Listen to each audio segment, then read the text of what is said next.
I didn't even get to my gear yet. Oh.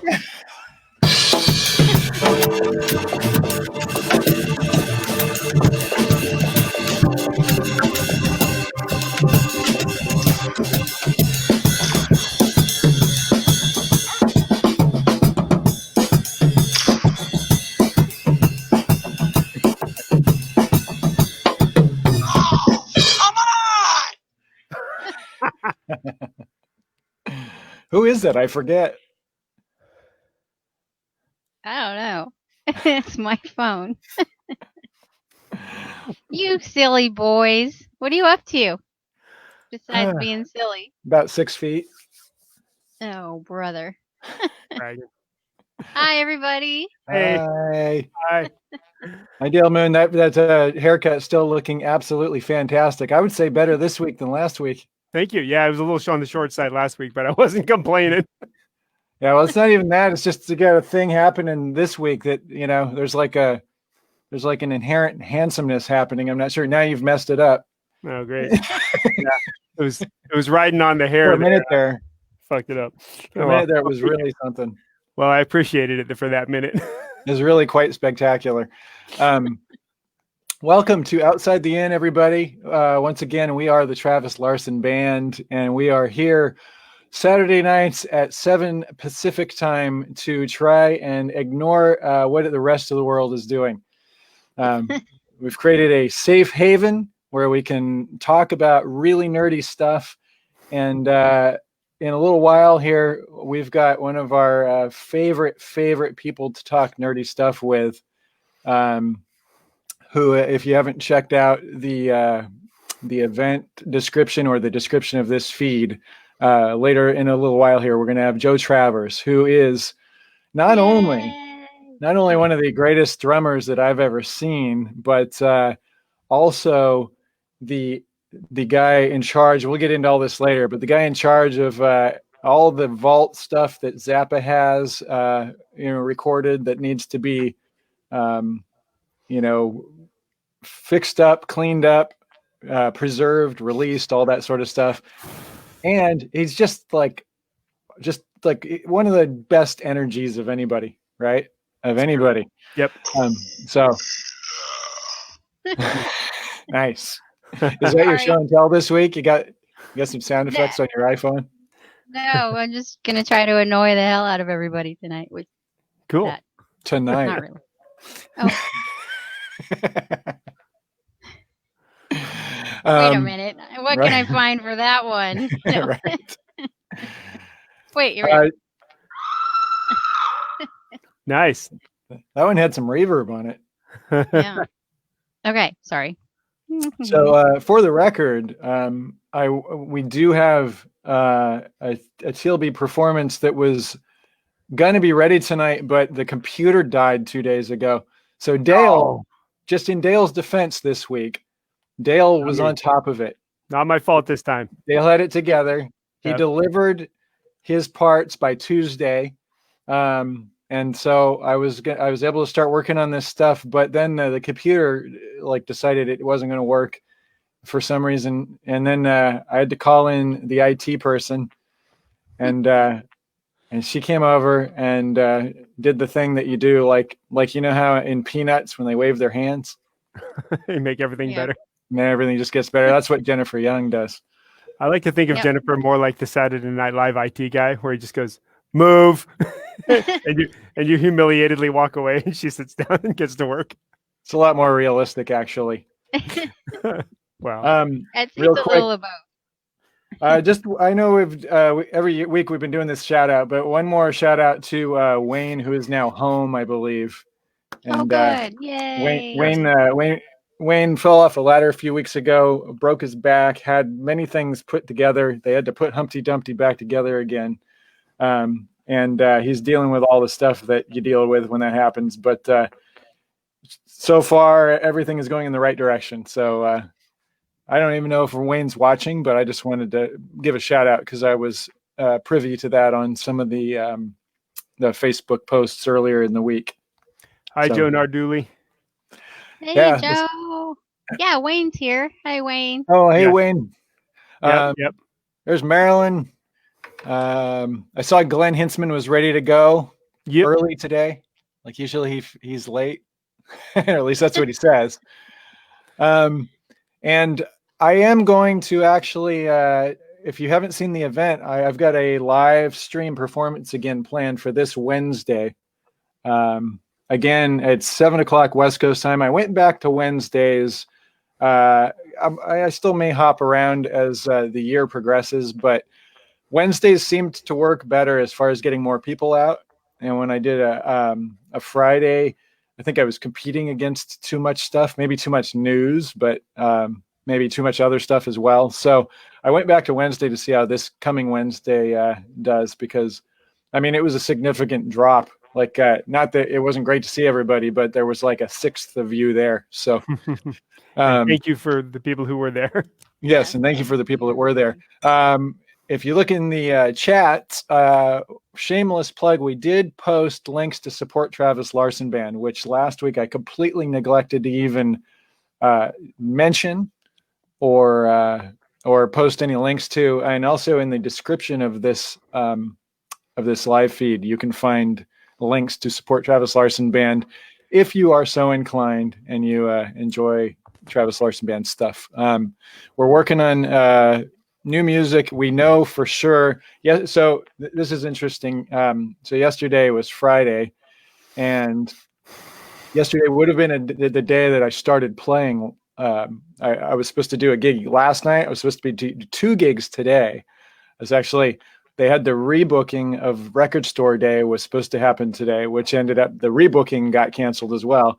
And then I'm supposed to be playing right now at the Libertine. So you got gigs coming up on your calendar. Wow, that's funny. Yeah. So none of that stuff is happening. And I went through the tour that was booked for July and kind of officially touched base with all the promoters just to make sure, we were all on the same page. I didn't want anybody, they didn't show up. I didn't want to be unprofessional, even though I think everybody kind of assumes that. But even if there was one guy on the tour that thought we were going to show up, that's probably not enough to make it happen out of, several weeks of touring.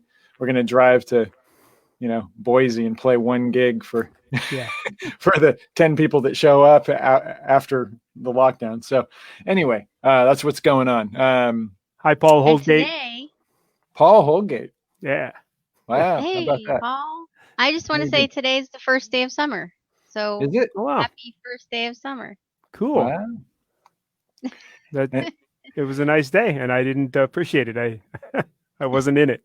And can I say that it's the first day of cold fog here, so it must be the first day of summer. That's why you wouldn't know it's summer here. But so my week, the last previous several weeks, I've talked about Kip and I cutting trees down and doing work at Jen's house, so that she doesn't have to carry chainsaws and stuff around with her little hands.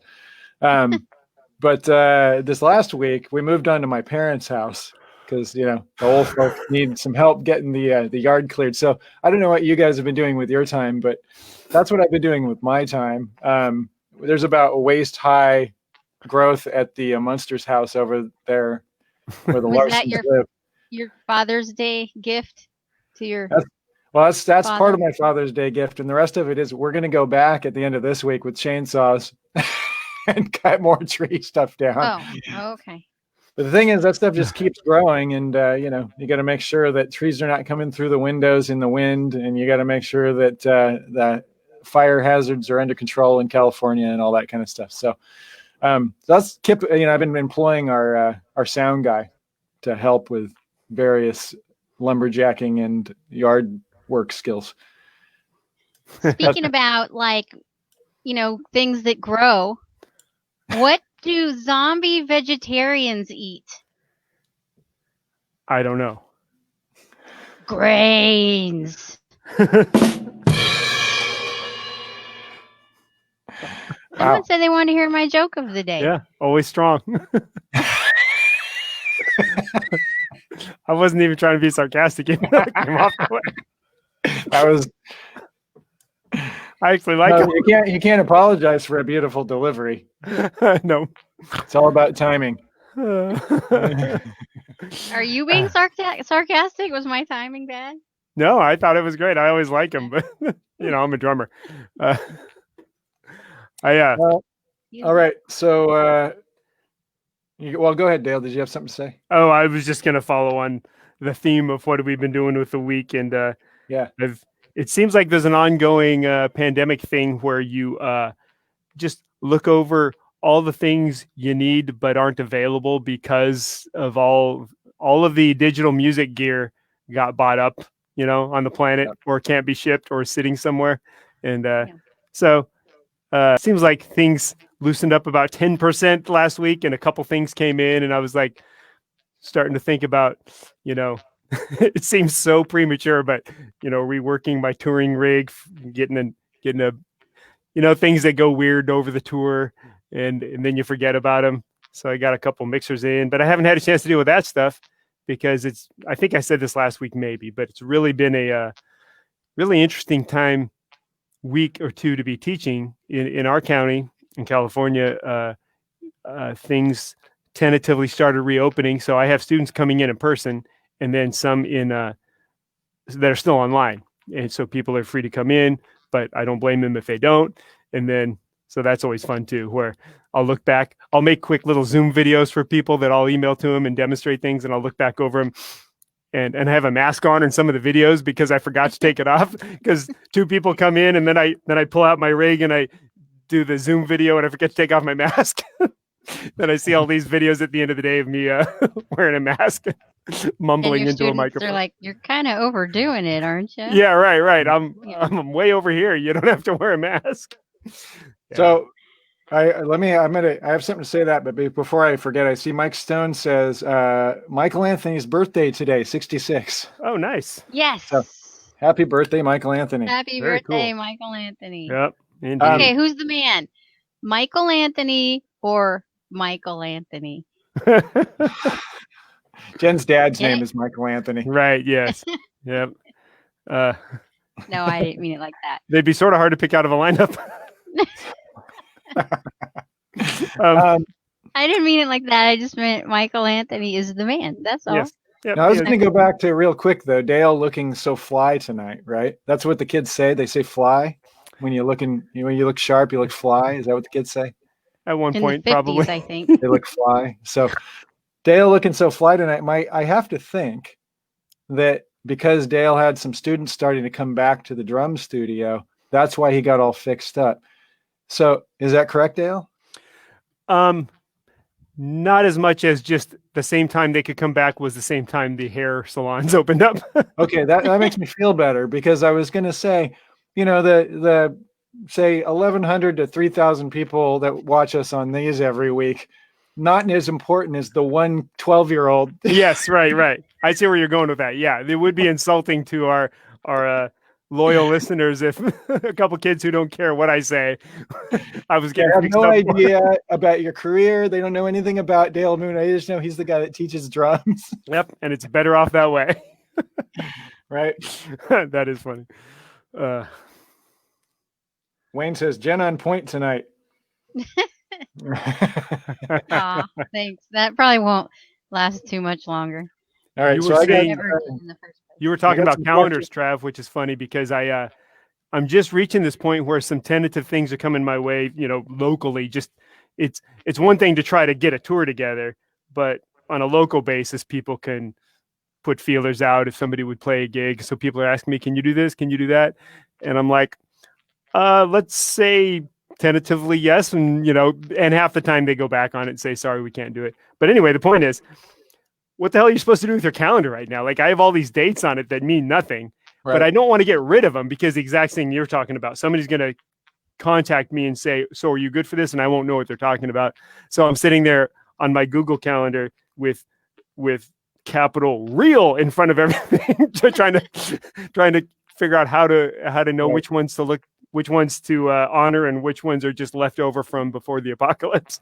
So like it used to be, and we kind of stopped doing this. Now I get these little black books so that I have something analog in case all the technology takes a crap and the calendars go away. I do that too, yeah.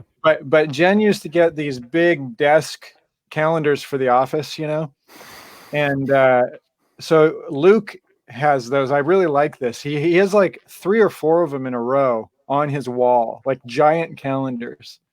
Like so he just has the whole back wall of his office is nothing but calendar. I used to like to get those all 365 days of the year. Like it was like 3 feet tall, and I would put those, and you write in a pen board pen. I'm all about that. It makes sense to me. You can see how far something is away, because you know that feeling where you turn the page, you have nothing really going on. You turn the page, and whoa, there's like 3 things tomorrow because you're just now turning the page. Right. Yeah. And I also, it used to be more normal where I would tell people, yeah, sounds good. Let me, call you back tonight and I'll confirm. And it bought me a little time to like get my head on straight and make sure that I could do the date. But more and more, it just sounds so old timey that I'm like, let me go back to my cave and check the hieroglyphics on the wall. I'll tell you what I've etched. So I'm trying to have both. I like what you said too, though, because I like having it somewhere written. I don't know why, just because I'm a boomer and I think that my computer's gonna just go up in smoke. Although yours just did, so that's not an unreasonable concern. No, I mean, everything eventually, like Jen and I were saying yesterday, everything like every 5 years in our lives, we have to just take a trip to Best Buy and start over again with the office, Yep, totally. But usually she can come in and do that thing like they do in the Peanuts. They wave their hands and everything gets good. And she did that yesterday and everything's okay. So I saw Mark Storms watching. Hi, Storm. Hey, Mark. Hey, Mark. Changed my life with my headset, Mike. I'm going to say it again. Yeah, that's Dale Moon sounds freaking fantastic right now with his EV headset mic. But Dale Moon's spine is so much better than if you had to stay in one position 6 hours a day and speak into a stationary mic. Right. So a couple of questions we could hit before we bring on our buddy Joe. I don't know if you could answer this, Jen, but Scott Baker says, is the Ernie Ball Blue Dawn still available? I believe it is. However, they did discontinue it for a while and they brought it back. And when they brought it back, the sparkle is different. The flakes are bigger. So it's not the same. It's not as sandy looking, like little baby sparkles. It's more like big rocky sparkles. The flakes are bigger, much like the Griffins. That could go in so many places.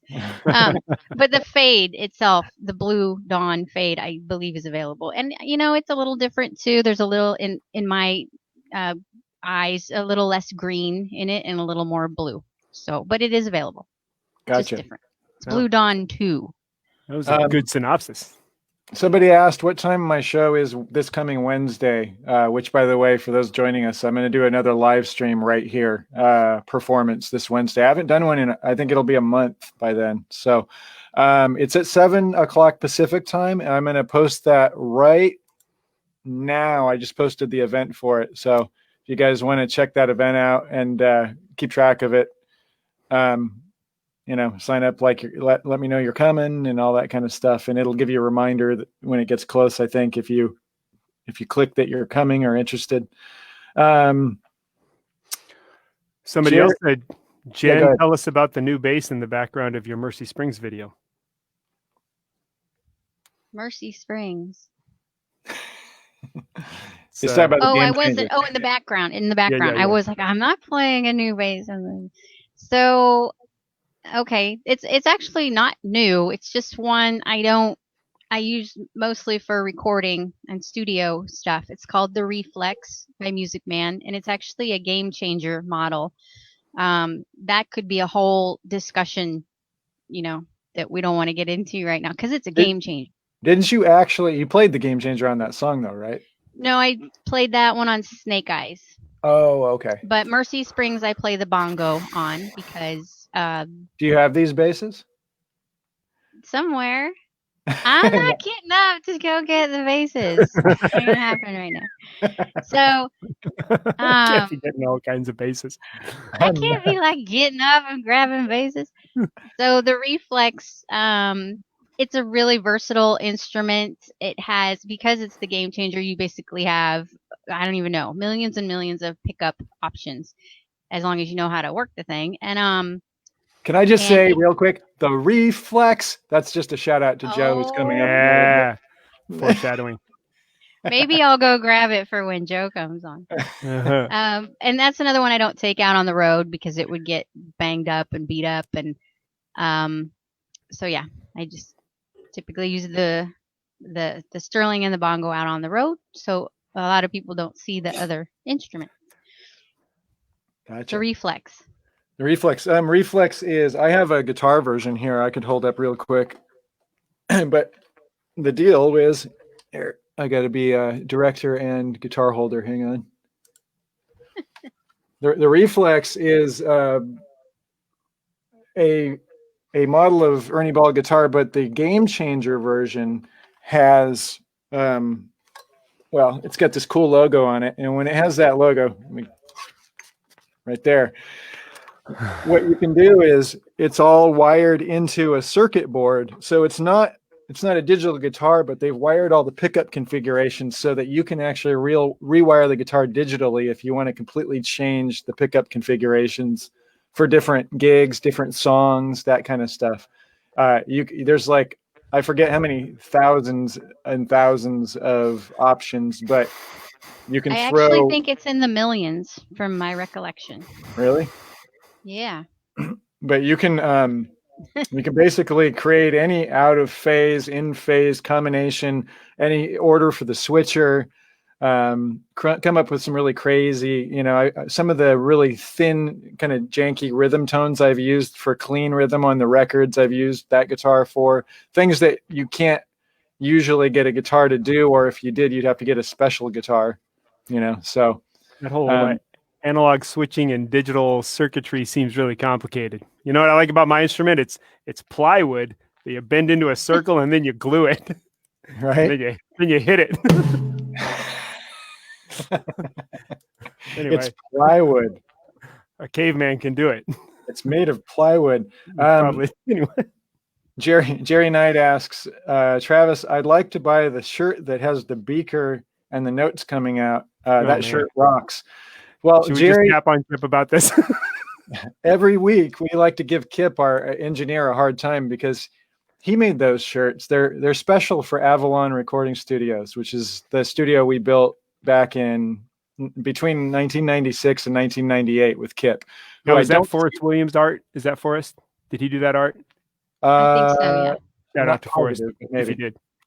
Possible So, shout out to Forrest. Yeah. So anyway, you see me wearing these black shirts a lot at gigs where it's got a beaker and it's got music notes coming out of it, and people really like that shirt. Those shirts are basically company shirts for Avalon Studio. So we each have one. There's only a few in existence, and I keep telling Kip everybody wants one. He should make them, and we will go out and we'll sell them. And he's not watching right now, so we can say anything we want about him. But Kip, not on top of his marketing game. Not a marketer. Well, maybe we should do a run, and we'll just, Yeah, we should still. Do you put Travis Larson Band on the back with Avalon Studios though? If we do it, is that how you? Probably. We should just steal the copyright. He's never going to enforce it. Right, the copyright. Well, whatever. You know what I mean. Yeah, right. Actually, it would be a trademark if he actually. Thank you. I knew I was saying the wrong thing. This kind of covers what we were talking about, but Vincent says, are you guys booking any venues in the next few months? The short answer is no. In fact, I've been on the phone yesterday with most of the venues from the tour that was supposed to happen in July, and there's just not going to be enough. Even when they start opening things up, we're not going to have enough of a turnout to make it financially feasible for quite a while. So we're going to sit tight for a while. We're going to work on the record, and we're going to keep doing the live videos from our various studios that we've been putting up. And if you guys haven't seen those, go scroll around the Facebook pages and check those out. And we also have a YouTube channel where we repost these chats every week, and we also have our home videos that we've been we're on. I was supposed to have number 4 done by tonight, but again, the computer stopped working, so I had to call Jen in as the IT person and see if she could fix it.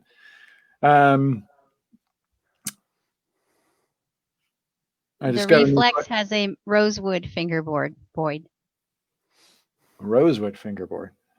Wow. So, sorry, I'm just looking And- through the chats here real So quick. I'm just going to expound on that just to fill time. But in our defense about the touring, people are going to start experiencing this thing where they see shows happening around them and then wonder why other bands aren't out playing. And it's one thing, like I was referring to earlier, it's easy when you're local and somebody emails you and says, would your local band like to try playing at our venue and see how it goes with limited capacity, with guidelines about COVID? But touring is just a whole different thing. You know, it's not like we're not wanting to go out. It's you've got to at least get gas money to the next gig. and Right. if there's, you know, some places are open and some are not, and understandably people have to limit their capacity, and it's not going to be a fully functional thing for a while. Yeah, for quite a while. Yeah. But in the meantime, I guess the positive of it is that we can be super anal with our next record. Yep. And we don't have to blow through it, you know. Yeah, easy for you to say. You can play right now. You've been performing. Yeah, right. You know how to play bass, Jen? I don't know how to. You guys are doing bad. one song every 2 to 3 weeks, Yep, that's about my pace right now. But that's a song that I should know. right? I don't know if I can learn a song or actually create stuff. Yes, So rough. yes, we will. We'll get into the swing of it soon enough. Yeah, no, it'll be fine. It'll be fine. So, but I will mention again, just a shameless plug that, you know, if anybody wants to support the band, we've been putting support links for downloads and merch links. And I'll be doing this, this streaming live show on Wednesday. And we've got various tip jars out there and stuff now. And so, you know, if you're so inclined, that stuff all helps a lot. Yes, very much. Susan says, hope the baked potato survives. They've been, I've just been hearing that Baked Potato is talking about doing some live stream fundraisers for themselves. So I'm not sure if that's happened yet, but that would be a crazy shame if that place went down. It's been there since 1971. Yeah, and it's one of the most well-known places that exists just for the soul of it. Right, right. That's how I perceive it. I don't know. I'm sure somebody's making a living on it. Well, I'm gonna play hype man here for the next 60 seconds again, because we're getting time here to bring our buddy on. But so for anyone that's not familiar, Joe Travers is he's one of the greatest drummers of all time. And I'm saying that as a guy that stood next to him and watched him. And real quick, Dale has a story of the last gig that we did, which was with Joe, oddly enough. And that's a criteria for people coming on here with us, is they have to be people that we've gotten in the van with for enough time to where, you know, their family. Is this NAM? Is this the next talk jam? About, yeah. Joe wasn't there in time for sound check. Yeah, I got sound check in his place. Yeah, everybody was sound checking, going through things, and then Brian Beller came up, and I overheard Joe's not going to make sound check, and I pretty much knew, well, I guess I'm going to be sound checking. And then Brian said, "Hey, can you help us sound check?" And Joe's such an unassuming guy. He has such a relaxed vibe about him, zero pretense. I don't think he could manufacture any pretense if he had to. And he's a great player. And here's the point of the story: much more powerful than you would think just by looking at him. So it's ridiculous. So Brian, who's also a decent drummer, he's like, it's just one of these boom, boom, bah. So I'm, sitting there doing this solo section of a Zappa song, going, and then Brian's looking at me kind of like confused, and he's like, yeah, just louder, yeah, just louder. And I'm like, I'm just cramping up, playing as hard as I can, and he's like, yeah, maybe we'll just stop and just, how hard can you hit the kick drum? And I'm just over there going, and then I'm trying to just as a, and all this is this description sounds like Joe must be a basher, but he's not. He's a finesse player who just has all the power in reserve that you don't notice. He's a finesse player who hits harder than any other drummer on the planet, right? Yeah, and it's all fluid. You don't notice it, and it's beautiful to watch, and he can play delicately. And then about I don't know if this is not really the main point of the story, but so I'm all cramped up and humiliated because I can't play Hit Like a Man. And I'm also trying to just get a rough mix together for his wedge because he's just going to show up, play fucking Frank Zappa songs through a wedge that he hasn't sound checked, right? And I'm like, well, so I'm looking around, more of Keneally, more of that, more kick, less of this. And I get a decent mix together. And then right at the end, I'm thinking, I couldn't play hard enough. And I made it a decent volume for me. I bet it's not loud enough. You know what I mean? Like Joe's over going to be playing 10 times louder than me. I have a nice mix in the wedge, but I bet he can't even hear it. And then sure enough, I'm watching them off the side. And he's like playing great. He's like, Kip, I don't think it's on. I don't think it's on. And I wanted to run out there and go, it is, just turn it up. It was my fault. Anyway. All right. So without further ado, the Zappa vaultmeister and drummer for so many bands that we'll talk about over the next hour, our good friend, we love him, we know him, Joe Travers, everybody.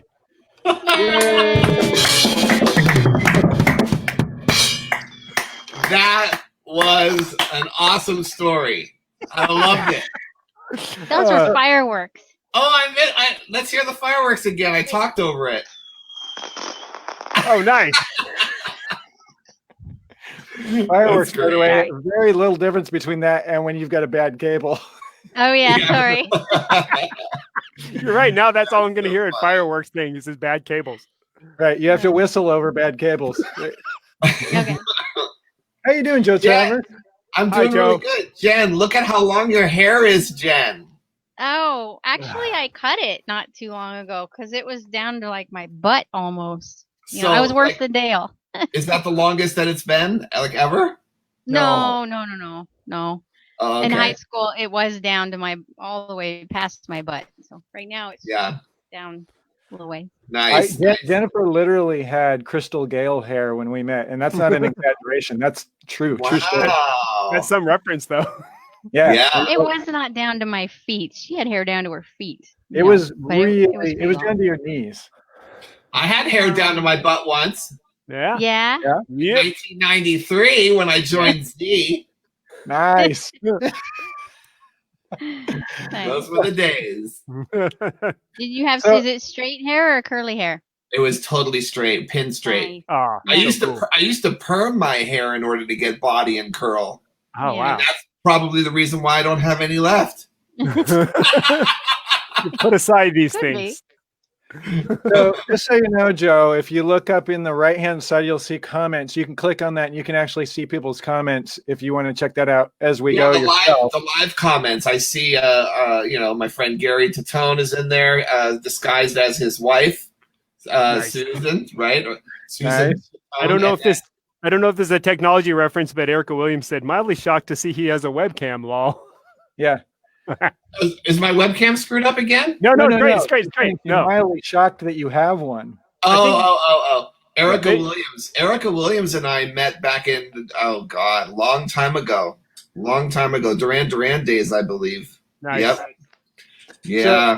So Joe, up until this point, and now it seems like the gloves are off. The running joke, at least in our circles, right, have been that Joe has absolutely no social media and basically is not on the web, right? So what's changed, my friend? Why are we so graced with your presence all of a sudden? Well, I still really don't have that much of a, social media on the web. I mean, I'll never do Facebook, and I don't do Instagram, and I don't do Snapchat. And, I had MySpace for like a second until it got hacked, like within the first 24 hours that I had it. And I was like, that's the end of that. I'm not even dealing with it. And I actually had a website at one time too. But, I just don't spend the time, money, and effort to have that kind of a presence because I look at a computer screen way too much as it is already, Right. And I just don't want to spend my time on Facebook, liking people's posts about whatever political shit they're talking about. I'm just not into it. I'm just not into any of that. But I got inspired with the YouTube channel that I just launched a couple weeks ago because I watch YouTube more than I watch regular TV, and I see a lot of different things that interest me, specific, categories that specifically interest me. So I kind of get like lost in the rabbit hole of these subscription-based people, these communities, like like certain record stores or certain music stores, or just things that are absolutely hilarious to me, like Weeboo Reacts, or like things like that, just like things that I just love to follow. And also the vinyl community, because I'm such a music head and I love vinyl, and it's so great to see like people that are just so engulfed in vinyl records that they feel like that it's important to like videotape themselves showing off their latest purchases, and especially during record store day and stuff like that. Like there's like this whole like push, this movement of things. And it's just, for me, it was always inspiring and fun because these are things that I enjoy as well, So then I thought, well, I think it would be nice to have a little bit more control over the things that are out there in the world. Like I would like to have it be posted by myself instead of people that go to shows and film a drum solo and then post it. And I have no control over any of that. You know what I mean? Yeah. So, and I've been a professional drummer for about 28 years now, and I've accumulated a pretty large backlog of performances on tape, a lot of memories. And so I thought, well, maybe it would be nice to share some of this stuff and make it available, because not a lot of it, I can't find, a lot of this stuff on the web. And if I do find it on the web, the quality is not really that good. And I know that I've got better quality of some of this stuff. So I figured I would start to do that, and then maybe even dip my toes into, creating my own content. Like I just last night uploaded a video for the vinyl community of the Zappa. Yes, darling. Oh, did you see it? Yeah, we all did. Oh yeah, I just put it up last night at like 5 a.m, and I woke up this morning and there was 137 views like in the last 5 hours. But it was of the Frank Zappa vinyl reissues that Newbury Comics, and I had a lot to do with that stuff coming together, and I just love how everything turned out. So I kind of wanted to show them off, and that's exactly the kind of things that I sit and eat my dinner to every day is posts like that from people on YouTube, So I just decided to do it, and I hope that it's fun and people enjoy it. And if I end up running into issues with it, then I'll just tear it down, and I'll continue to be anti-social media all the way still, Well, take your ball and go home. From what I know, being a guy that has to deal with YouTube all the time, and they were shutting me down on my own music, right? Because it's published music. Yeah, so it makes no sense. Right, but here's what I know now. So I think you're okay. They basically will monetize it, and it'll go wherever it's supposed to go. So I think you're okay doing anything you want to do now, for the most part. Well, how about this? Are you ready for this? So, of course, when I started the YouTube channel, I was thinking to myself, well, I'm going to put up things that, I'm involved in, playing the drums or solos or performances with other people through the years. And then I knew that I was going to maybe record my own kind of geeky content to upload and have fun with. But then I thought, well, it would be really nice to share some moments, like some things that I've captured on VHS over the years that was always really inspiring to me. So now, are you guys familiar with the one and only little small MTV television special that came out in 1986 to promote the Eat 'Em and Smile record? Did you remember that? A little bit. I think I do. Yeah, I have memories of it, but It's so amazing, It's like a 40-minute special that had great interviews with Steve Vai and Billy Sheehan and Greg Bissonette. I was in love with that band, and I was in love with that record, and so I taped that off MTV when it aired, and I used to watch it all the time because it was so inspiring to me. Because I was like, that is exactly what I want to do with my life, people. I want to be that guy. I want to be Greg Bissonette in the biggest way, Yes. So what I did is I took my VHS and I transferred it, and then I uploaded it to my channel because I wanted to share it, because it's not up, it's not out there, it's rare. So I wanted to share it, and immediately I got 3 copyright notices on it. Wow. Warner Brothers just stopped it dead in its tracks with their fingerprint software on YouTube. The 3 copyright notices that came up were Going Crazy video, Yankee Rose video, and then it said 1986 David Lee Roth vault interview footage owned by Warner Brothers. And I thought, wow. How about that? So, I mean, so you just have to, I guess that was a learning experience in my first 3 days of uploading stuff. I was like, I mean, I knew that copyright notices exist. I know that, but they're not as hardcore with certain things as others. There's a lot of things up there that certain record companies don't go for right away, So, so I thought I'd give that a shot, and that didn't work out so well. So, Well, let me interject real quick. Right now in the chat, so I'm gonna share the link to your channel. Yes, please do, so people can find it, and that way they can go back later. But it's just so everyone knows, it's JT Media Content on YouTube, correct? Yeah, and I wanted it to be JT Media, but then I realized that was taken. I mean, like multiple times, there was so many JT Medias on YouTube, and I thought, so shit, Right. So that's what happens when you're like 20 years late. Yeah, no shit. So for anyone that hasn't ever seen, there's a video somewhere of you in an airport with Steve air guitaring to the Tobacco Road. No, it's Big Trouble. Big Trouble. That's right. Well, yeah, it's funny. That was a hilarious incident because here's the reason why that even exists is because when I went to school at Berklee in 1988, I mean, there were guitar players, as you would expect, Travis. There were guitar players at Berklee that were going to Berklee simply because Steve Vai went there.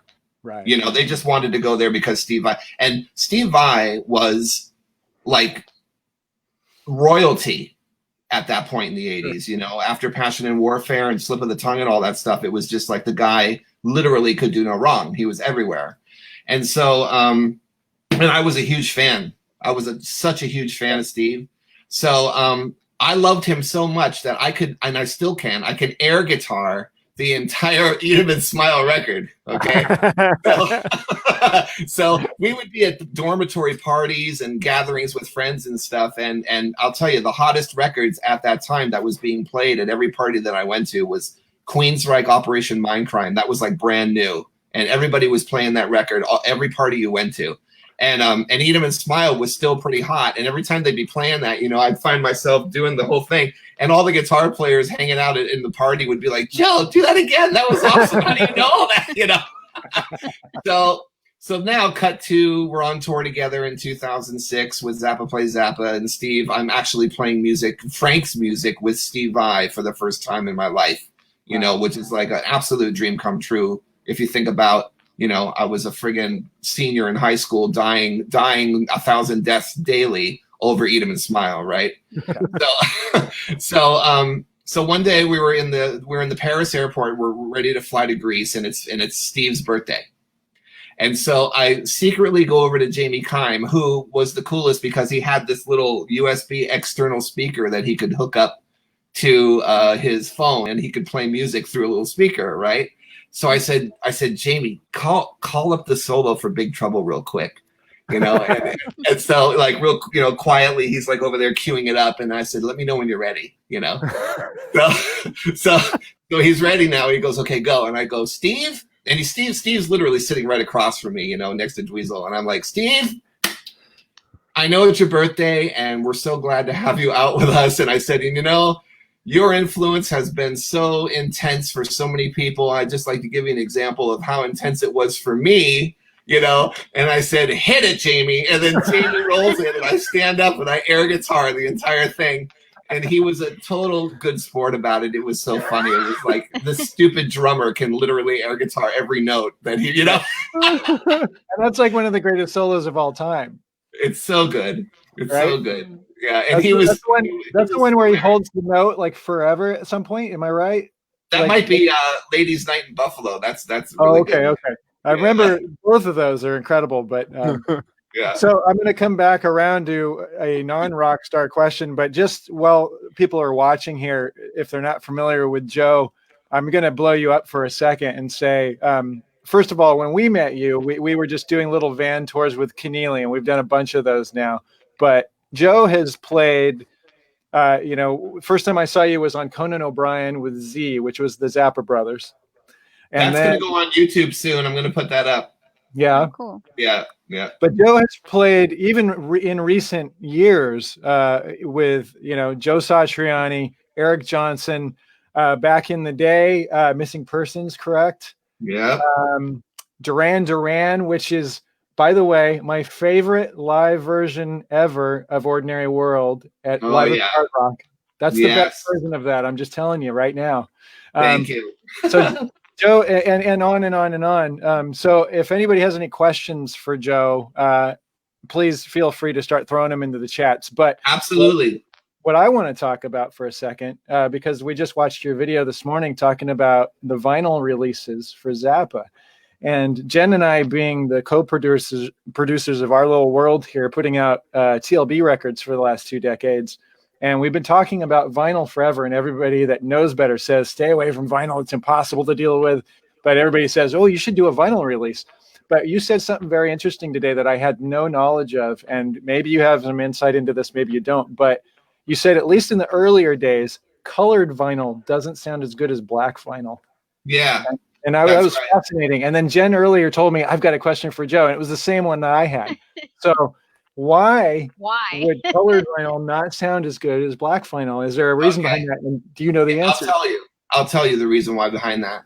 And because it does seem weird that, like, why does the color make a difference? Like, it's all basically vinyl, Right. And why would the color make a difference about the sound?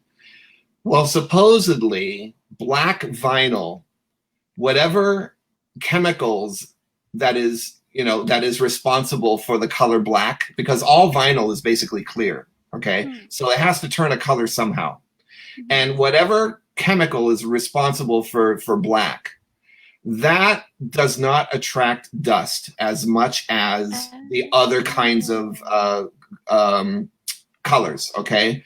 So what happens is that, vinyl, as you know, is like, it's, if you play vinyl, you'll realize every once in a while that you'll get a shock from it.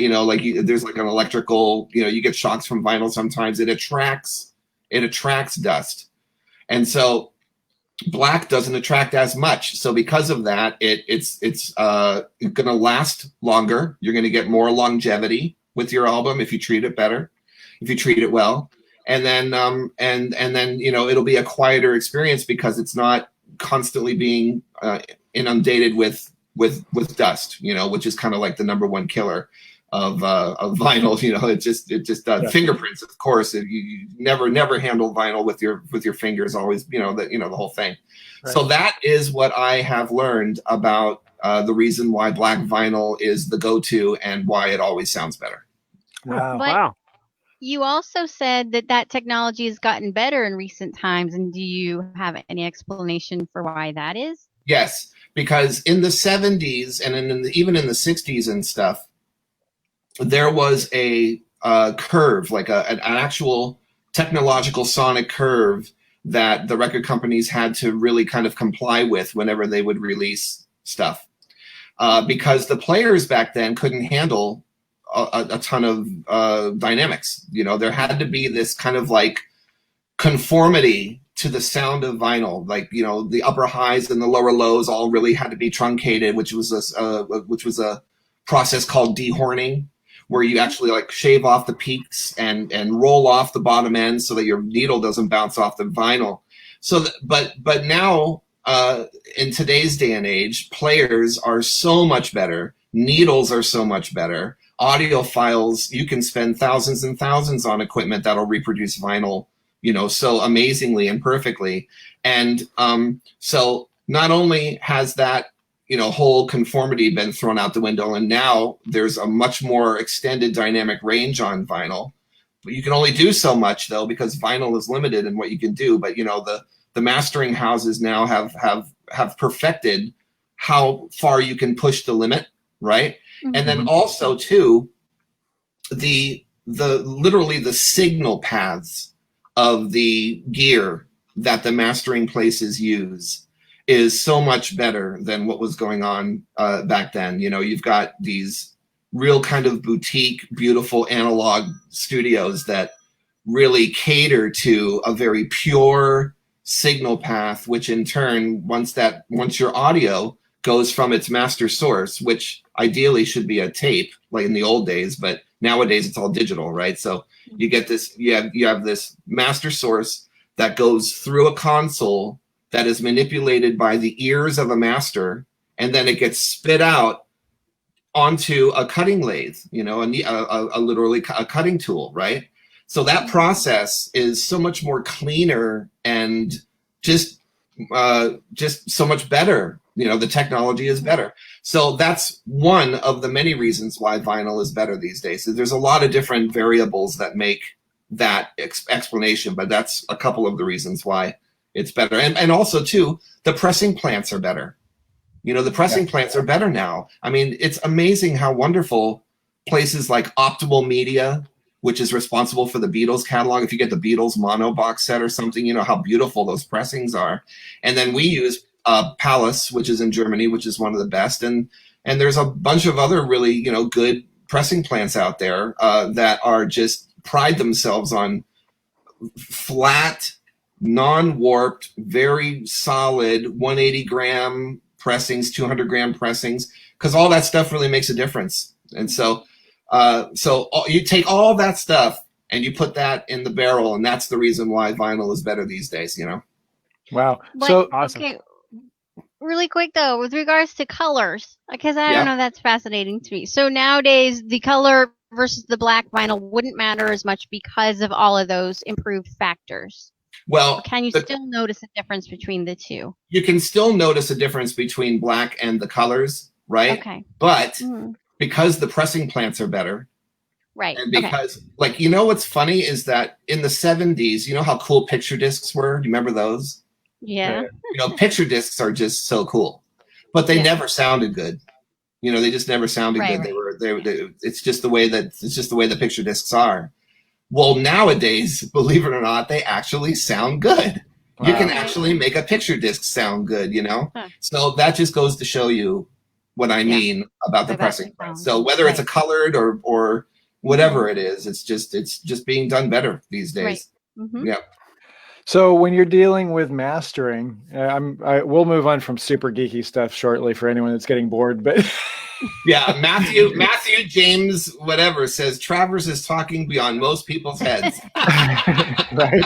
He plays beyond most people's heads too. Yeah. But say, you know, when we do a record, we master it for the modern technology, and everything's mastered much hotter now, right? And it's usually more compressed. In digital world, for sure. Yeah. So when you're say preparing that for a vinyl release as well in the modern age, are you basically taking that master and just lessening the volume? Yeah. And you have to know where the fine line is when you cut it to vinyl, because if you press it too hot, it will distort. Yeah. Okay. You know, the top end will distort. It'll just be crispy and it won't sound good. And then also too, you have to be really conscious about how much music you put on a side. The time shortens if it's louder, right? Yes. If it's louder, yes, that's right. And if it's softer, you can get a little bit more on, and you can get away with a little bit more. So it's like 20 minutes a side is really kind of the average, you know. But if you've got something that's, say, got a ton of compression on it and it's super, you know, it's like hitting the wall, they're not changing the dynamic aspects. Like, say you take, you know, one of Joe Satriani's more recent records where that stuff tends to be like mastered pretty radio friendly, and for lack of a better description, you know.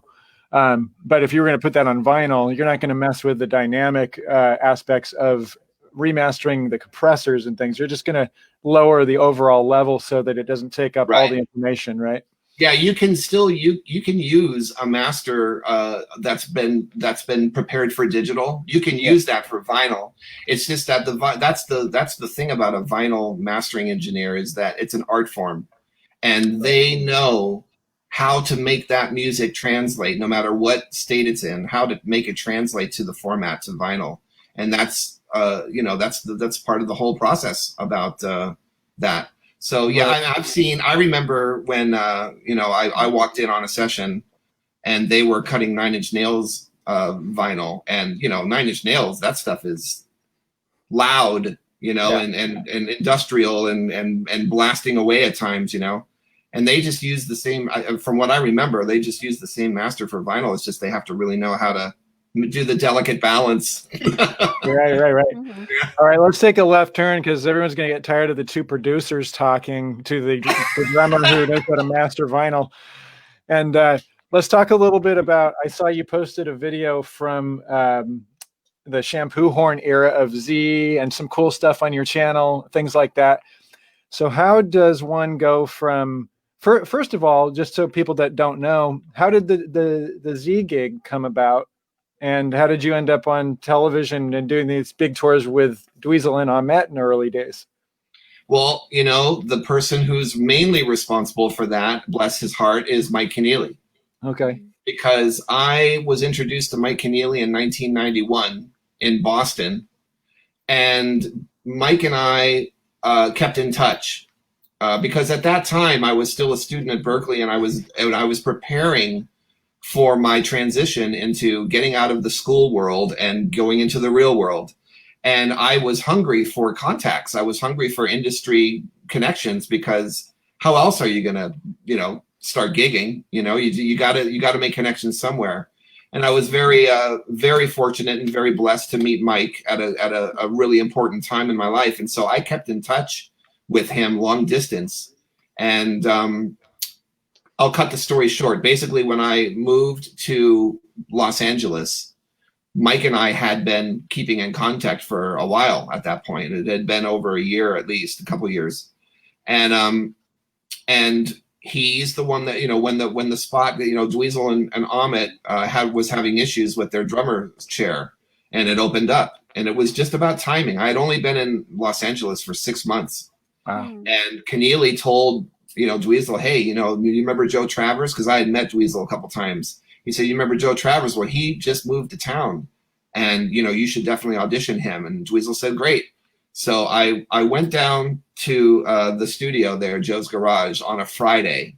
And I went down there and I met everybody. And Dweezil handed me a copy of Shampoo Horn, which, by the way, is a 76-minute CD, right? And he said, learn this and come back on Monday and we'll play. So I spent the entire weekend memorizing that entire CD as if my life depended on it, because it really did. It really did. This was the chance of a lifetime for me. And it also happened to be one of the very first, professional chances to start playing professionally ever. And it just happened to be my dream gig. Right. Wow. So I went into that rehearsal. There was nobody that was going to stop me. Like, I was completely on a mission, and I was just going to kill myself if I didn't get the gig. Right. Right. And everything they called, I was ready. I was Wow. totally ready to do it. And then they canceled all the rest of the drummers, and I ended up getting the gig. So one of my questions, we'll continue from there in a second, but going to learning complicated music quickly, is that something that just comes naturally to you? Is it something you just beat yourself to death to do to this day, or? It's a process. Yeah. Complicated music, like Mike Keneally's music, for example, or, stuff like that. The process is that I have to do my own kind of transcribing with it. And it's literally like you were talking about hieroglyphics earlier, Dale. Yes. It's literally my own hieroglyphics. Like I have to listen to it, process it, and I have to write it down on paper. And then once I do that, that helps me to kind of plant the seeds in my brain to memorize it. And so literally I can take, which is really weird. This is really weird, but I can literally, once I do that whole thing and I've got 2 pages of my notes, basically, I can take a mental picture of that page and I can follow along in my head with that page when I'm playing the music during the memorization process. And basically, the more chances that I get to play and rehearse that stuff, the easier it will get into my brain. So that's how that would work. But in Z days, okay, in the Z days, we were being paid every day to rehearse. And Dweezil had Mike Keneally, Brian Beller, and myself as his band members. 3 guys who literally were like, have computer hard disks in their brains to memorize music. I mean, he would play a line and it would be instantly played back by us. And also, not only that, but it would be retained. So like days later, we didn't forget that shit. You know, we were just like, it was like in there. And that's how we were able to get, able to pull off the type of music that band was. We were pretty deadly. You know, that band was pretty deadly. So that's how we were able to get that together. But yeah, learning complicated music nowadays isn't really that much fun for me. Like it's more like, because I know what the process is and I'm just like, oh God, I have to do this, you know what I mean? Yeah. But if it's good though, if it's good music, right, then you get motivated and you want to do it, you know? Yeah, once you start and you get over the hump, then it starts getting fun again, right? But yeah. So in answer to the question, yes, there is some inherent ability there. Yeah, there is I was absolutely born with ear. I never learned to read music until later in my life. I was born as an ear player. Like I would just memorize music. That was just how I did it, you know. Did you ever learn? Go ahead, Dale. Oh, I'm sorry. So when we've been out with you guys, you either doing the Mike Keneally trio or with the larger band, it always seems so organic. And I know you and Brian have been playing Mike's music for a long time, and you guys, but I always kind of wonder, how long did you work to brush up on that stuff, or are you just kind of listening to it in the car and showing up? Like how much brushing up is there when you guys do those shows that we've done with you? Well, here's another thing about my music learning process is that once I actually learn it and it gets into my body and my heart, once it gets into my heart, I don't forget it. Fucker, I thought you were going to say that. That's what it seems like. But what's beautiful about that is you guys all retain it, but you don't lose that spark of presence that you would have if you went over it. Like if I was going to do that, I would go over 300 times until I don't have to think about it anymore. But you lose a little something doing that. And when I've seen you guys, it's electric, and you're competent. You know you're going to get it right, but you're really present doing it too. It's really fun to see that. Yeah, because you have to really have a good connection with just the world of improvisation, because it is one thing to play parts, but then it's another thing to interpret things as you're going. You know, you don't want to just be a machine. Yeah, you want to kind of personalize stuff, and we've been playing this stuff for so long that it's just kind of like second nature, and we try to have fun with it when we're doing it. You know, keep it fresh. One thing that I know this is a thing that Jennifer has talked about, but do you have more of an issue? Jen? Hi. I'm just listening. I'm asking this for Jen just because I want to make sure it gets asked, but do you have more of an issue with something that's, say, more of a streamlined, straightforward song that's monotonous, remembering that versus remembering something that's a journey? Yes. It's actually easier for me to learn songs that are a journey than it is to learn songs that are monotonous. Yeah. And not that Eric here, I don't want to sound negative, but because Joe Satriani's music is not monotonous at all. But as you know, Joe Satriani's music isn't like Mike Keneally or Frank Zappa. Much more straightforward, yeah. It's much more straightforward. And so the drum beats specifically can be very straightforward as well. And if you're learning a lot of music at one time that is very straightforward, those drum beats automatically, like all of the songs kind of turn into one. You know? Yeah. So you have to somehow kind of like, you know, make this kind of mental delineation between songs, like how, you know, so that, you know, because it is real. I mean, like, it's okay if you were like learning the songs over a period of years, but if you're learning like 20 songs at once and they're all pretty much straightforward, it's like it really does. It all just kind of turns into one massive tune. Right. Yeah, I relate to that. Yeah. Sometimes I've practiced up for just cover gigs or other people's material that I'm helping out while we're not on tour. And, you know, compared to TLB, it's super straightforward, but it's harder to keep one song from the other because with, like you're saying, with a complicated song, by the time you learn it, it's actually harder to forget it. You cram. It's not like cramming for a test. It's like you really did the work and it's going to stay there for a while. Yes. Yeah. And you know, the thing about learning straightforward music like that is like on the stuff that you were describing, Travis, as a journey, right? You can get away with only focusing on the drums all you have to do as a drummer is just learn the parts and learn the transitions, and that will speak to you as a language, and you can get through the music that way. But on the other side, when you have to learn things like Satriani's music, now what makes it more kind of complicated is you can't just focus on the drums. You literally have to focus on the melodies and the melody lines, because that's what's going to help you, obviously get from song to song. They're not going to all sound the same, Right. And so it kind of helps if you focus more on the melodic aspect of some of that stuff. It helps for you to internalize it a little quicker, You know what, Joe? I think you may have just answered my question, but I've never done this on this Q&A where I just asked a drummer to drummer question. But you and I've talked enough that I know that you're really great at playing cerebral, complicated music. But I also I know that there's a place in your heart for just laying down an R&B groove. That's right. That's my favorite. That's my favorite music to play. I didn't want to say those words, but you've told me that. Yes. So now, and that stuff is so dependent on. There's a million nuances that you can't put into numbers or visual. You can't transcribe like an Earth, Wind, and Fire song and make it come to life. That's exactly right. Just geeky drummer asking another drummer. Are there techniques you use to like conjure that feel later? Because you can jam to the record and get goosebumps, and then you're not sure if it's going to come out later. Is it just a sense of time you have and you nail the groove, or do you make mental cues for yourself to remember what that feels like? I don't know if I'm asking a very good question. No, I know exactly what you're saying, and I'm gonna answer that. But first, I have to say hello to Tina and hello to my sister Lori. They're in the live comments right now. They're hanging out with us. Nice, awesome. Hi, Eric Davis, and hi, Amanda Dill, California-based player. Oh, while you're doing that, I'm gonna say an early Happy Father's Day to my dad. Nice, hey Denny, and Jen's dad, who's like my dad. Yep. My dad just called, but Joe was in the middle.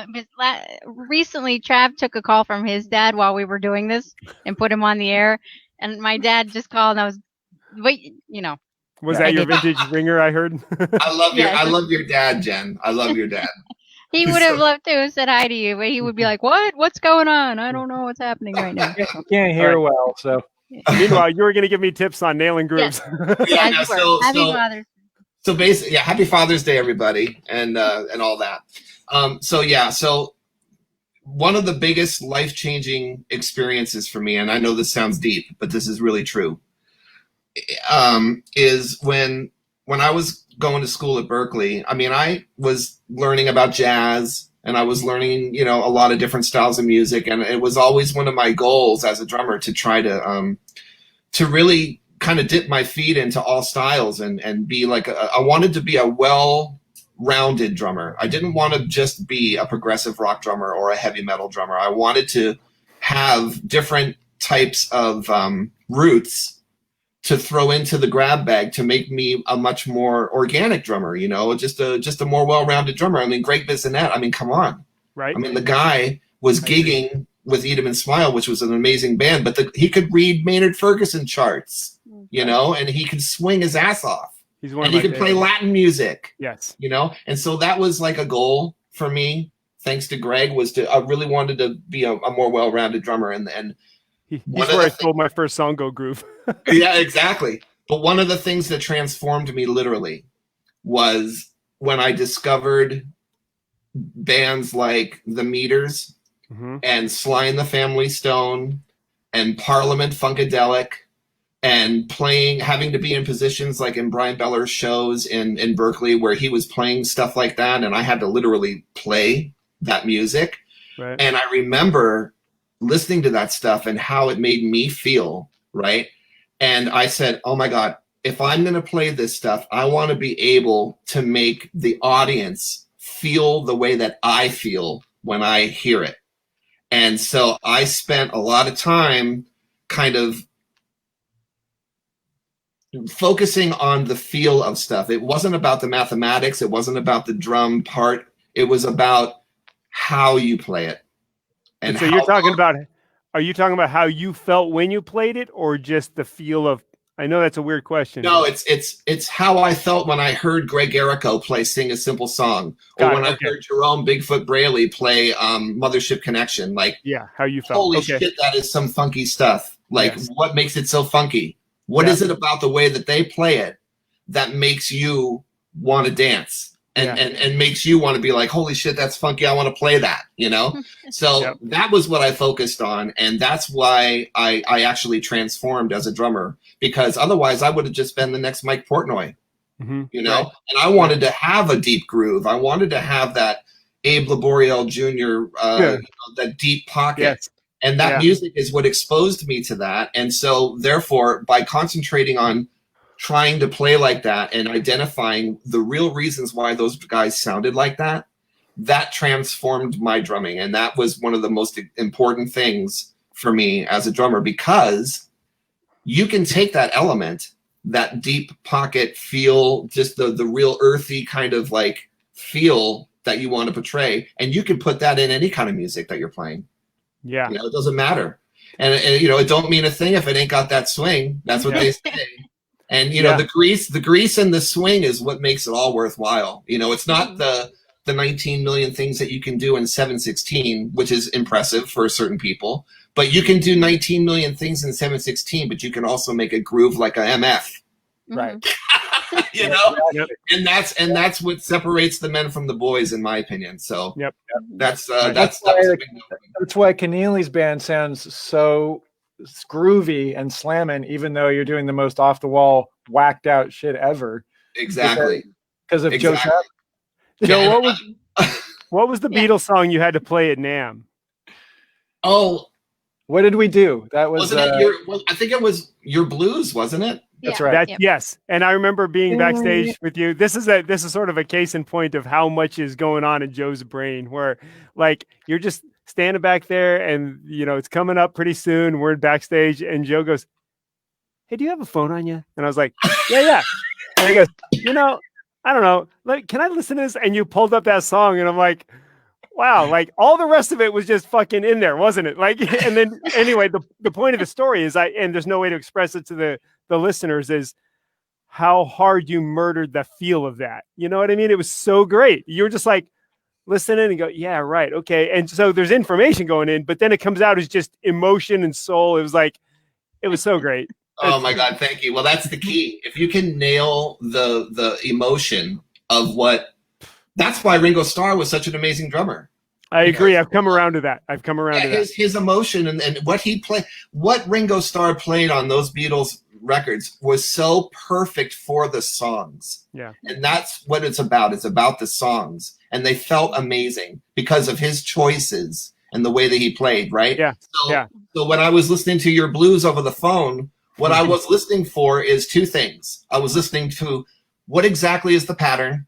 Yeah, because I don't want to play the wrong drum pattern. I want to play the right pattern. Right. And then also, just for a second, I soaked up the feel. Just for a second, I'm like, okay, I feel it. Okay, great. Now I'm ready to go play. You know? So great. I've got a lot more questions for Joe. Yeah. Sorry, I didn't mean to drag it into a drum. Thank you, Joe, for going down the drum corridor. Guy that we've ever had on the live feed that's actually played Jen's drum kit. Back there. That's true. Oh, nice. Yes. I can't wait to hang out at the house and play Jen's drum kit. I'm gonna have to come and visit you guys. That's right. Remember, I was like on the bongos, just like. Yeah, you were like transported to another world. you were totally in. It was the world of tequila, is what it was. I remember you said something like, "Hey, I have crack," and I was like, "Well, he could possibly. He's the real rock star guy, but I know Joe doesn't do crack." And then he pulls out some like the iced circus animal cookies. You know what I mean? You brought them with you. Those are my favorite cookies in the entire world. Right, dude, I'm with you, dude. I gotta tell you, Jen gave me a bag, and they're in the other room waiting for when we're done, and that's not a lot. That's actually true. Wow, in honor of Joe. She just gave them to me. Oh wow. They're horrible because once I start eating them, I literally can't stop. They have that problem. Anyway, sorry, Trav. You had questions. They're crack. Yes, that's why they're crack. I'm like, well, Joe is a rock star. He could have a crack thing. I don't know. No, No, I knew you didn't. Those were the old days. I knew you didn't.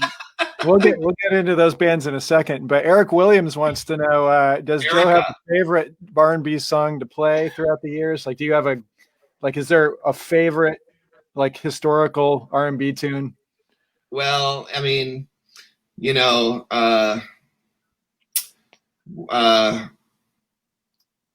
the Roof Off the Sucker is pretty damn fun to play. Nice.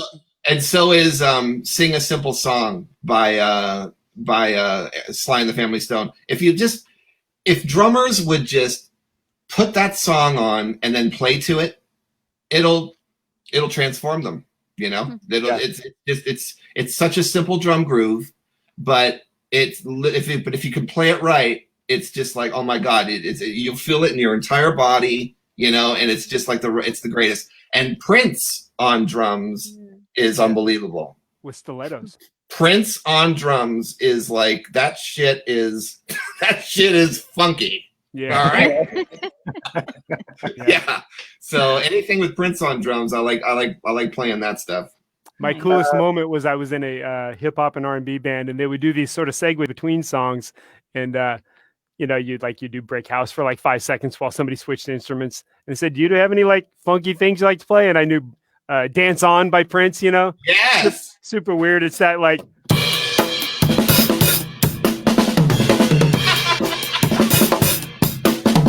Yes. They were like They were super impressed with the white guy to know that song. Sheila E. played that. Yes, yeah, I do know that. Sheila E. was a drummer on that. That's just such a classic, great drum part. Greatest fill was. Right? Bing, bong. Perfect. So I got a comment. It says, I saw Joe play with Duran Duran. Joe is all about playing for the audience and not for him. So before I get into the Duran Duran thing, let me just say that is a huge thing for us, and it's obviously in your personality, but that's one of those things that certain people get over a hump where they realize that's what you're there to do. Yeah.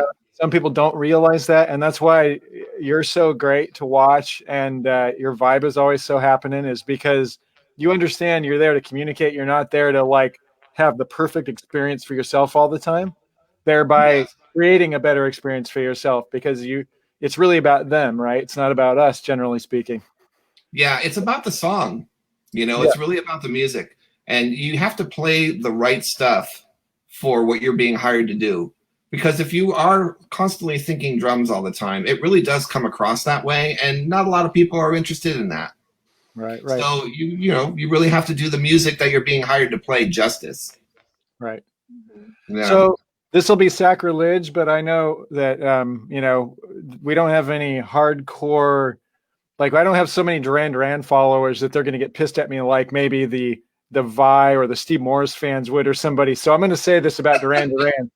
Even though it wasn't the original Duran Duran, one of the greatest lineups was with Joe Travers. And so just a quick story on maybe how that came to be. And again, the best version, if you go on YouTube and you look up, and maybe you'll post a better version of this, but you can find a version from Live at the Hard Rock of. I'm going to post that. Yeah, I'm definitely going to post that, because I was really excited about that, because Chris Lord-Alge mixed that. And it was one of the very first times that my drums were ever mixed by a superstar, engineer, right? Yeah.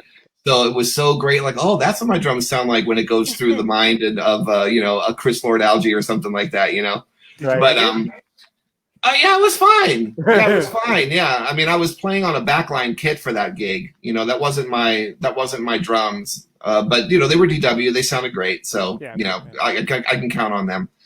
But so you want to know how the Duran Duran thing came about? So a long way from Zappa, generally speaking, right? Or people would think. Not as much as you would think, because the connection was Warren Cucurullo, and he was Zappa, right? Right. So Warren and I were playing together doing his solo music. I had started playing with Warren in like 1996, I believe.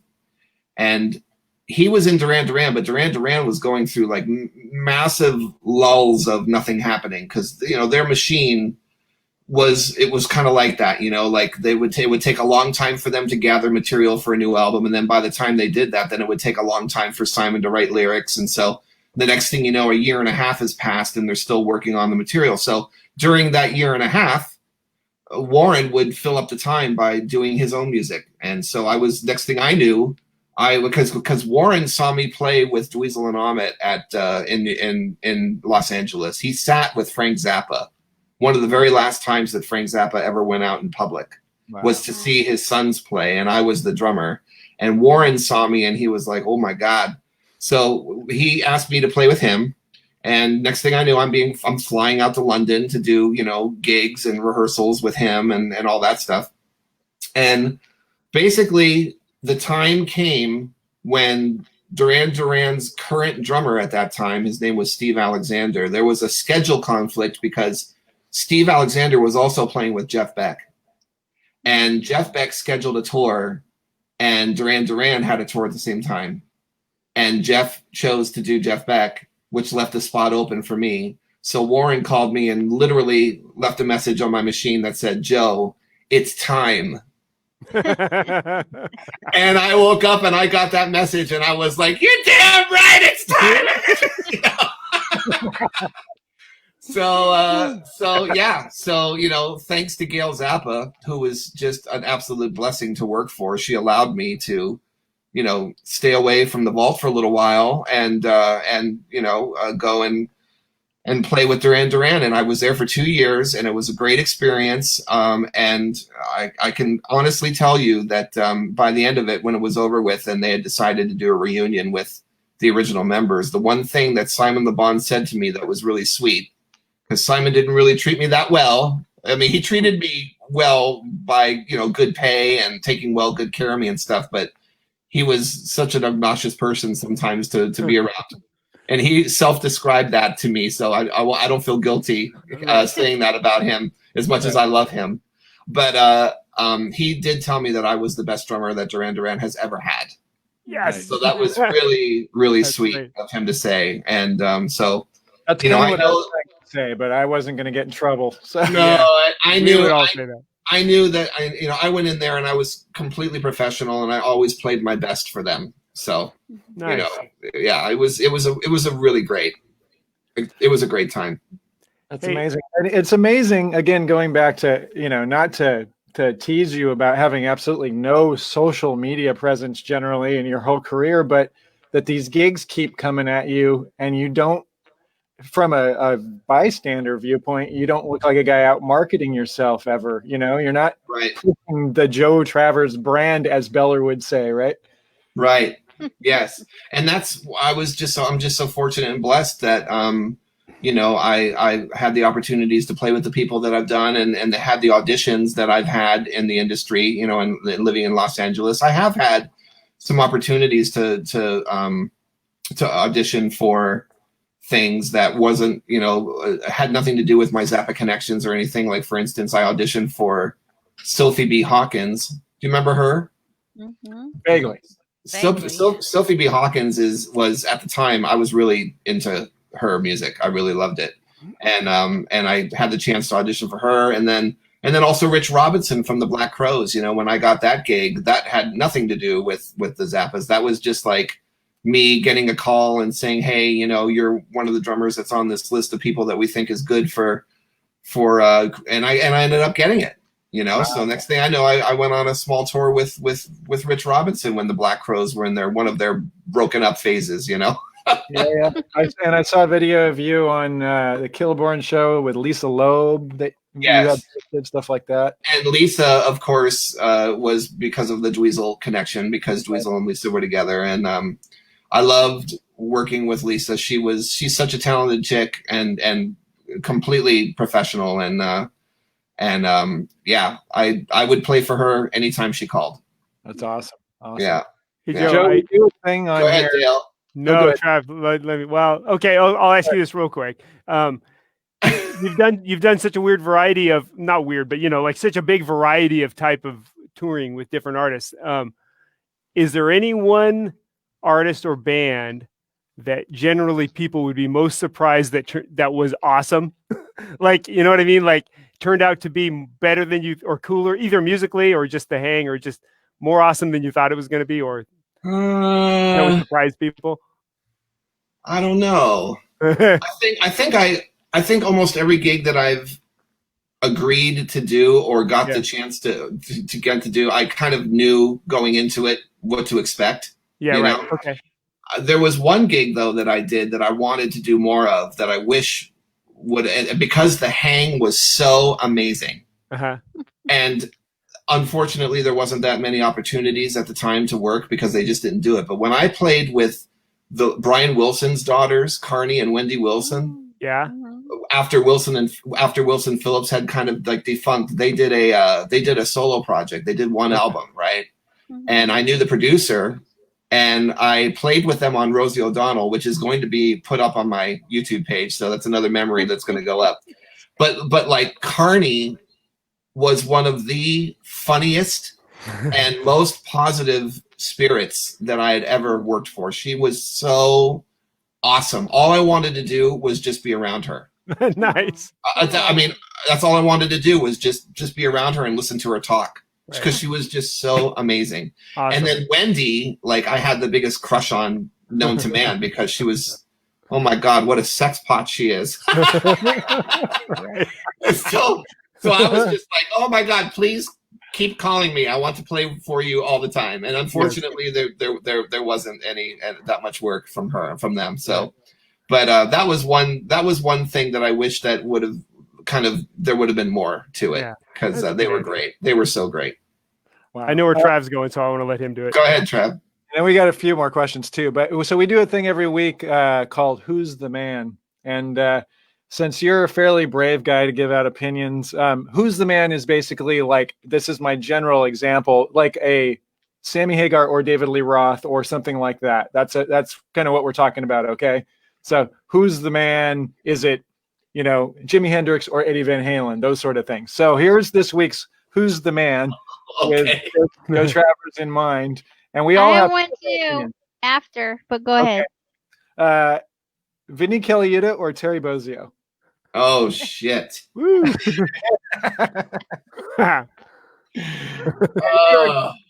Right? So hard to do. That's so hard to do. Yeah, and you don't necessarily, you know, you can bow out if there's a political issue, but we always call it incomparables if it's incomparable. Yeah.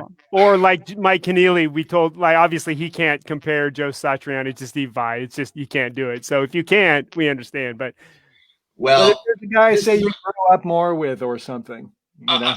I will tell you this, okay? I love Terry Bozzio so much. Yeah. And I can't even tell you how important he has been for me, because obviously because of Frank Zappa's music, but also because I can relate to what Terry's playing is so easy. Like, what Terry's musical choices are when he plays the drums is something that's a language that speaks to me. Not so much nowadays, because he's gone off into such the massive composer for drum set thing and the independence issues, as you know, Dale, that stuff is so hard to do, and it takes a mountain of years to be able to teach yourself how to, you know, be an ostinato for one side of your body and solo with the other. I mean, that whole art is something that, like, it's just not a goal for me. We've talked about that on a previous. Yeah, but when you listen to what Terry did with Frank and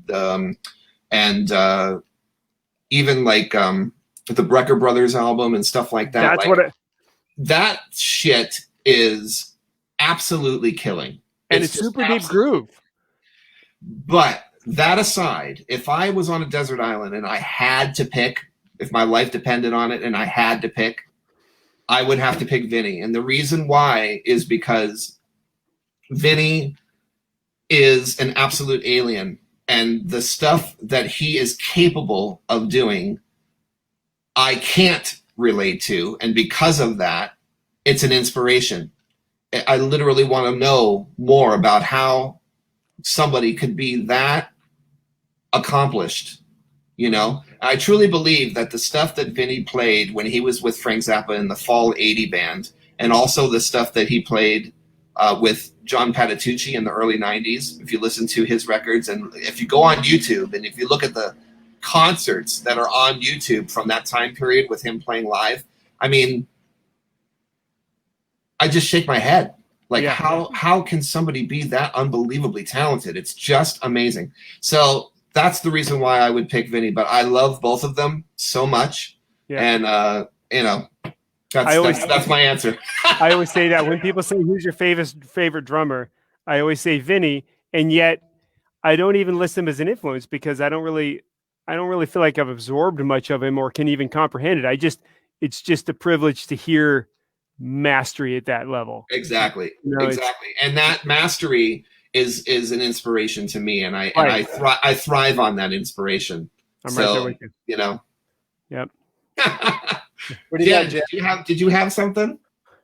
I don't know. I'm kind of speechless right now. So yeah. No, you said you had Who's the Man?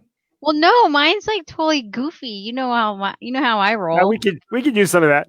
Yeah, green. It's not even music related. Okay, fine. We're gonna wrap it up with this one. Let's wrap it up with stupid Jen stuff. Stupid's good. And okay, Billy Bob Thornton, Dwight Yoakam. Ooh, nice. Billy Bob Thornton. Billy Bob Thornton. That's a good answer. That's a good one. What's interesting is both those guys are in Sling Blade. Yes. Right? Now, how about I go out on a limb and I say Dwight Yoakam?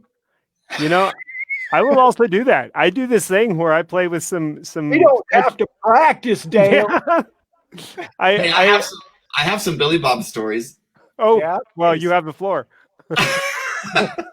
One time, you know, Billy Bob is such a huge Frank Zappa fan, right? And so Gail and Billy Bob were, you know, they knew each other, right? So they kept in touch.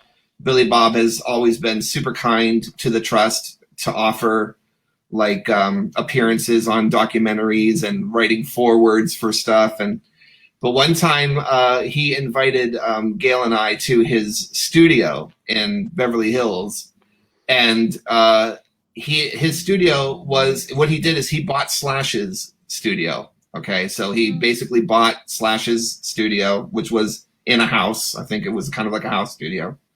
So we went over there and listened to some music in his studio that he wanted to play Gail, right? But his idea of a good time is playing music at absolute ear blistering level.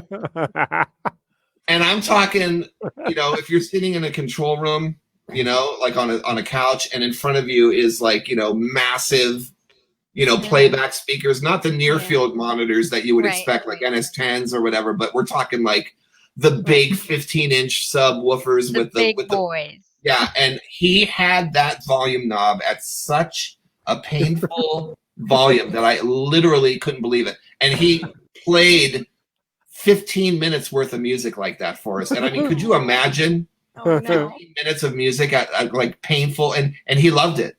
He absolutely was like reveling in it. And Gail and I were just sitting back like this. You know, like, holy shit. Oh my God, that was hilarious. And he's a huge Don Knotts fan, which is really awesome. Don Knotts is the best, you know. Yeah.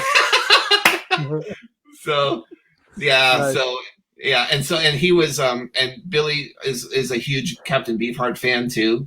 Wow. So one time he was hanging out at the house, and we were talking about Beefheart, and I told him about, so I don't want to give away the complete details, but I told him some of the rarities that was in the vault right underneath us, by the way, because we were still at the house at that time.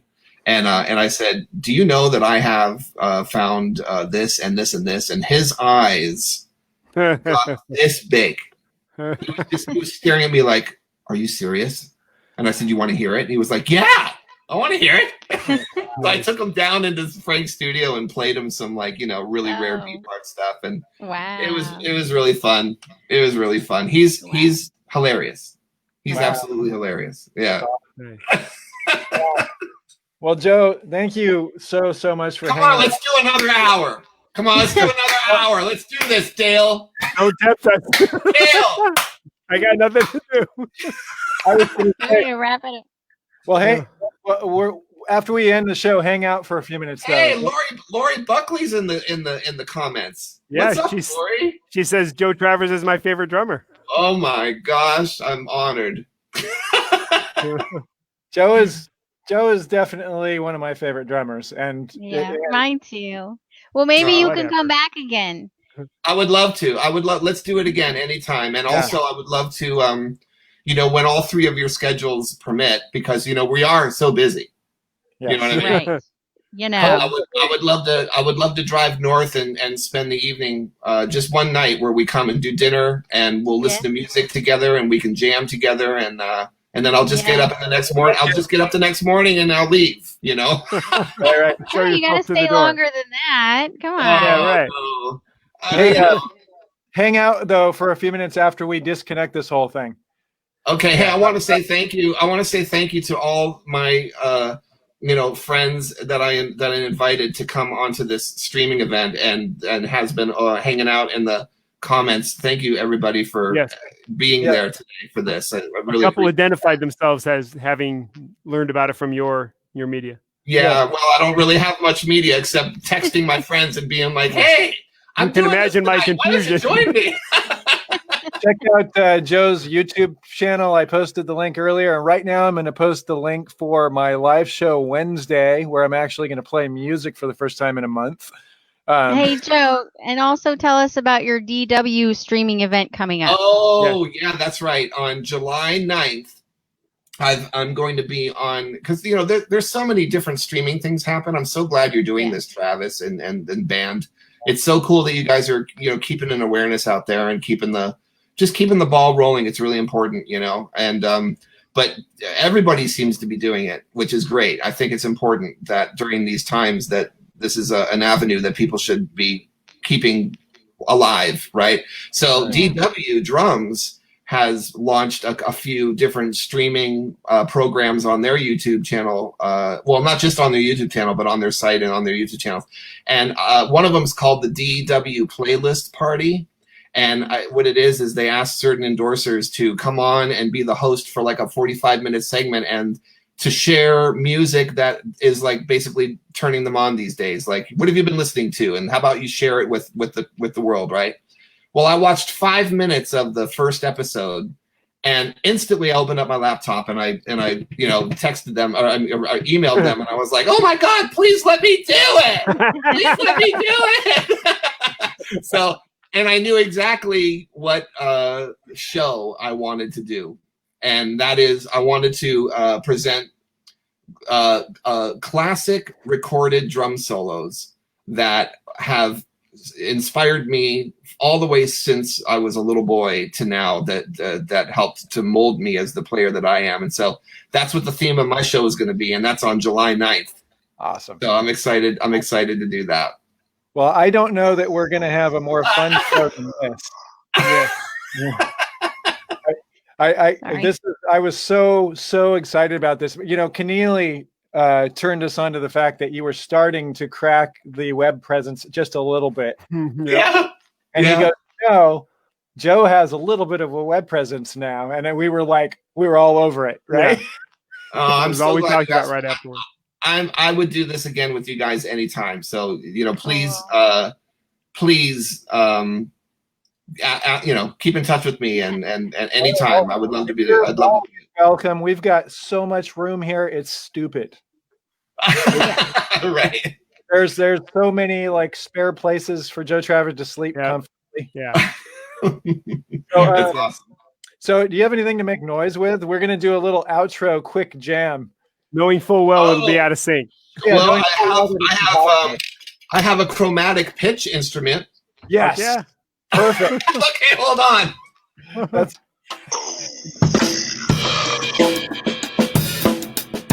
I have a chromatic. Should I let you talk?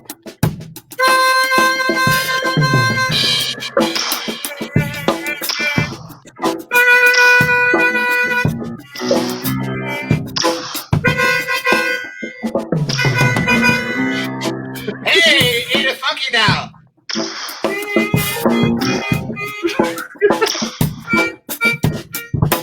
Wow. This is heavy. This is heavy. I can dig it.